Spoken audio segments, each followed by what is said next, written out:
G'day guys, Big Al here, and today we're going to play this hole backwards. And here's how starting the hole here will help you break 90, break 80, maybe even 70. Right then. Club helps. Yeah, I think it's driver. We're not actually playing the hole backwards, all right? What? What then? No. Right, we're mentally playing the hole backwards. You probably think I've lost my marbles, don't you? We already know the answer to that one. But it's true, today we are flipping golf on its head. We are playing flog. Let's just say we're reverse engineering. We're starting at the scoring part of the game on the green and working his way back to the usual starting point of the tee. This place for me here is not simple. Well, nothing in life for me is simple, let's be honest. I put Air Jordans on my feet and they just become Jordans because I'm fat and I get no air. Do you get it? But guys, before we start this, do you have some sort of strategy on the golf course? Strategy is key. If we're swinging it well, we can put ourselves in some terrible positions because we haven't got the course management. And this whole strategy today I know is going to help you, as long as the swing works. And if the swing doesn't work, well, I've got something for you. So first of all, I want to say a huge thank you to Swingtweaks for sponsoring us this year. And we've got a different sort of video, different themes. I've really enjoyed, first of all, getting in and mixing it up with a bit of tuition, a bit of fun as well. It's really broadened the horizons. But these guys would not be a sponsor if I didn't believe in the brand in the first place. I absolutely love this app. It's free, available on Google Play and the App Store. And the reason I love it so much is it's simple. Send a swing down the line with your iPhone, with your Nokia 6210. Is that one of the old phones? It's probably not got a camera, but good luck. Just a video down the line, face on, expose some of your issues. I'm sure you don't have any. And for the cost of a sleeve of balls, a PGA Professional is going to get back within just a few hours. Tell you how perfect you are. There's nothing wrong with you. You're just absolutely perfect. But this is about the swing, so there might be a few issues. The response will have so much information, from a breakdown of swing down the line and face on, the one that you did send on your Nokia 6210, and also drills that you can follow to get rid of the issue, to help you play better golf. Guys, get on it. I've got a code BIGAL for 20% off your first tweak. Give it a try. So as mentioned, this is a par 5, the 14th. We can play this two ways, and I will do later with all the information we've gathered to see which one scores better.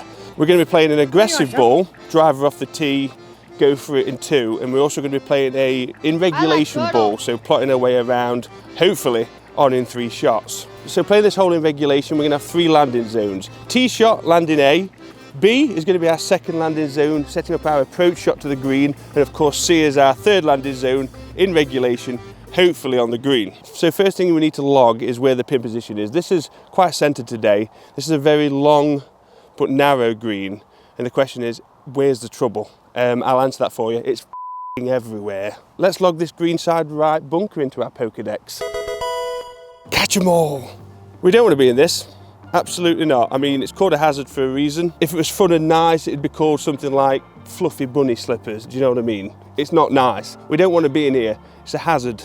Hazardous. So already looking at my maps, I know I can go past this. We've got a lot of green. We've probably got another third, maybe even half of the greens past this bunker. So we're clubbing past that, which is great because that's where the pin is.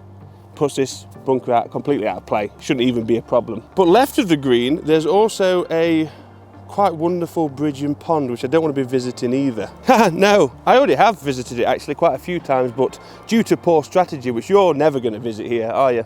Not after this video. If we want to get into some serious detail with pin position, not so much trouble, but what putt we want, the easiest putt, we don't want to be above the hole. This is very fast coming down here. Putt about here would be wonderful. So landing point C, I feel here, which is past the bunker, the perfect uphill putt. So now we've picked the best location on the green to be for the best possible chance at birdie, worst case par. Let's go back a shot to see where the best approach landing spot is, so we can put ourselves in that perfect spot C. This is like a wishbone tree. It's very cool. Can we make a birdie? Oh, no. So it's so easy to stand on the tee on a par 5 and just whack a driver out, but especially if you're playing tournament play, you'll see pros that will consider hitting iron or a hybrid or a utility. And that's because there are a lot of benefits to having that conservative regulation ball. You've always got a lot of loft, a lot more loft than you would have trying to go for a green, hit driver from the tee, so your hazard perception comes in a little bit more narrower, and little things like this on this second landing zone on the left hand side, this shouldn't be an issue because we're going to be hitting an iron into this from just down there. But it's quite a nice little area to land here. There's not a lot of trouble. But this is a setup shot. This is huge. It's not just seeing this huge bit of land and smashing an iron down there. We need to put ourselves in position. Now, depending on ability, this is the key.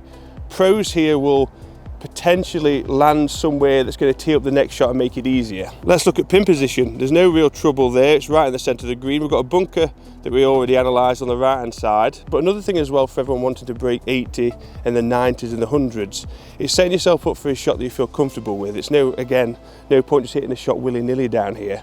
We need to set ourselves up to have a club and shot that we like. So I know I don't like 100 yards in, so I've already picked my perfect location, which I think is around about here. This spot right here leaves us about 80 yards in.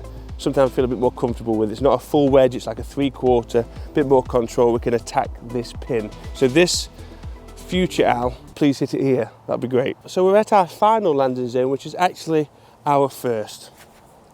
Still there? Somewhere around here is our perfect landing zone for our tee shot on 14. We've just got to find it. It's going to be one of the most brutal par 5s for fluffy bunny ear slippers. I mean, hazards. It's covered in them. It's like they've designed the course and everyone's gone in and gone, oh, we've still got 5 bunkers left, a mile-long ditch, a pond, an even bigger pond. Where shall we put them? I know, hole 14. And this is a result as we make our way from the left-hand side onto the fairway of the landing zone. We can see a bunker here. This is our first hazard that you can see from the tee on the right-hand side. It starts at 207 yards, it's very long and goes all the way to the best part, well, it's exactly 234. Then the bunker opposite where we just were, that starts at 270 and goes to 290. But between the two bunkers, we've got a lovely little landing spot here, which is going to be our landing spot A. It's 250 yards club, misses this at 270, misses that at 230. So it's perfect, it's spot on. Right, so recap before we play it. Landing shot is here, landing shot A. Landing spot B, then landing spot C. Anywhere there, or even closer than that would be nice, but that gives us the best possible chance of making a birdie. Now, the aggressive ball, I've not plotted my way around because I'm going to use my information from the tee with my watch as we go, which is more likely the situation. But guys, are you ready?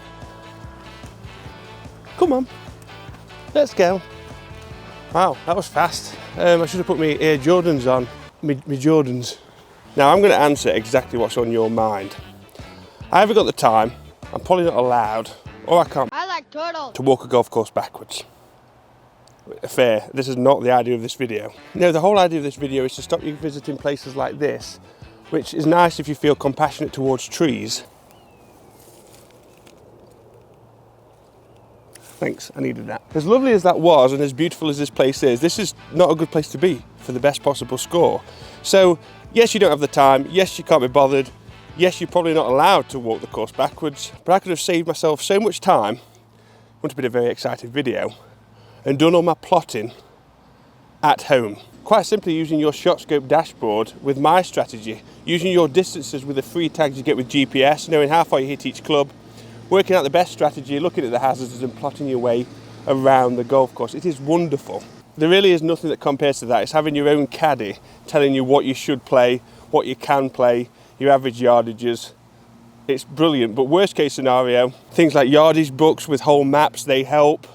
Not as good, but they're still good. And in tournaments or some golf courses even have the day's hole locations, which is obviously very vital for plotting your way around. So, this would be usually the first time we see this hole, but I know everything about this hole. Every single crevice. We can see half of the bunker on the left. We know there's a ditch there. I can't see that from here. We can see majority of the bunker on the right. We can't see the ditch on the right. So we're limited with what we can see with a naked eye. I've got beautiful naked eyes. But with my strategy, I know exactly what we need to do. So yeah, we'll play this hole first in course management mode, and then we'll come back and be the beast. What do you think?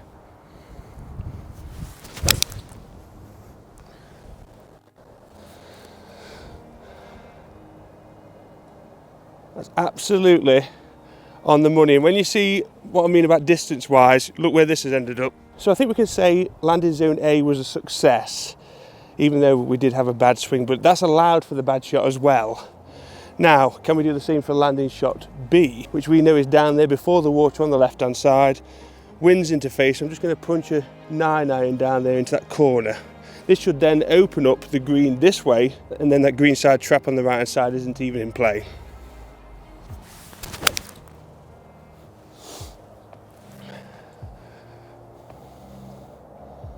Right, spot on. That'll do it. Nearly a wee bit to the left. I don't think that was in too much danger, but you never know. I think we wanted it to be about here. I think we said we wanted about 75, 80 yards. We've got 83, so it's a wee bit longer. No one's perfect in this game. Now, all I care about now is because I've worked out this hole, whether that's on your desktop with a strategy or if you've walked it backwards. Don't do it. Landing zone C is flashing like a lighthouse. Sit. So we ended up missing a target by quite a margin, and now we've got a tough little downhill putt, but we've missed small really. It was meant to be there, we're here. We've still got a chance for birdie. Really just narrow that vision down.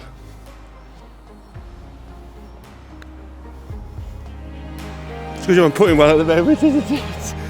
Oh, you know what that means, don't you?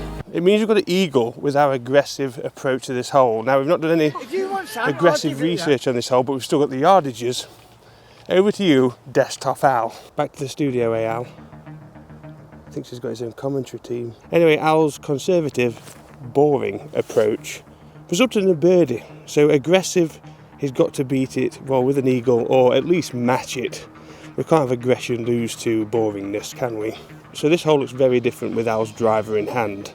Wind is still into face, bunk on the left-hand side, carry is 290-ish, and then we hit that 300 mark of the ditch on the left-hand side, which you can't see from the tee. So if I were you, Al, I'd favour the right-hand side. You'd probably snap hook it anyway, but if you draw it back, then great, it's going to be in the fairway.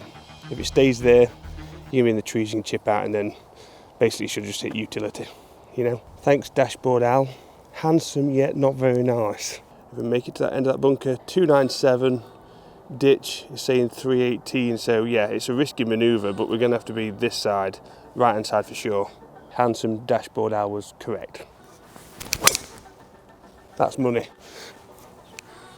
A bit heely, which has completely numbed the shot shape, but that's just tree line. Should get a shot in, maybe requiring a fade. 315 through the air into, I'm pretty happy about that considering. Now this is what you've got to think about. We're playing the aggressive ball. If I was doing this in a match, I probably would have hit driver. Now I've got to play a fade here to even get close to the pin, and I'll probably pitch it short to where this buggy is here, and then basically play conservative from there. So it's changing shots. We started aggressive and then we've gone right, a little bit back foot, even though we can still get a birdie. Let's take the birdie and be sensible, or do we go for it and try and crack an eagle or two-putt birdie? Obviously this is an aggressive show. I'm your host Al, and I'm stupid. Let's hit it straight into the tree. That's going to the water. I think, maybe. No! But this is the exact reason I'm doing this. It's not always a fairy tale. Oh, well done, I've got an eagle over a birdie. Aggressive is the way. Aggressive is not always the way, hence why I'm doing this video. That was aggressive. I've probably gained no distance. If I would have just chipped out a 9-9, I would have been the same distance as I am, because I've hit a tree and it's gone plopping, I think, into that water bunker. I think that's her there. Planted a seed in the water and she might grow into a tree. Kind of like that, you know. I didn't want conservative and boring to win, but on this occasion, it surely did. I've just had quite a deep thought for me, but I'm just thinking that I've learned a lot from this video myself. I'm nowhere near thorough enough. But the deep thought is every hole's got its own story. Lots of little hidden things that you didn't know was there, especially if it's a new golf course. It's there for a reason. It's there because it is in play. And it's to catch you out, especially those furry little bunny slippers. You've got to be careful with those. They are traps. But it's like the 18th here, beautiful par 3, looks so cute, you know, but I can see furry bunny slippers from here, and I know that's not all of them. There's some in here, but it's like being the golf detective. You can be as thorough as you want to be. If you don't have the time, that's fine, you just do it for leisurely. But if you want to be competitive, you really want to get better, this is the kind of thing that I would definitely consider investing some time into and uncover some hole secrets, because I felt so sad. I feel very close to hole 14 now because I feel like I know more about it than it knows about itself. I know every hazard, every distance of that hole, and that's only hole 1. And then I was thinking this works really well with our new break par series called, I don't know the name of it, but that's the name of it. Wow, what a name. But on that, seeing as I'm quite partial to a live stream, I thought what a great idea it would be for us to do a live stream of a golf course that I'm going to be playing on a break par episode. And let's chat, have a bit of fun, play some music and plot our way around the golf course together. Then I could take that with me for the best possible chance of breaking par. What do you think? I thought it's a different thing, no one's doing it. Bit of fun, bit of chat. I really do like that idea. Comment down below if you do too. Guys, I hope you enjoyed that. I really did. Learned a lot myself, I hope you did. If you have any questions, stick them in the comment section, I'll respond. Thank you as always for watching. Remember to hit that subscribe.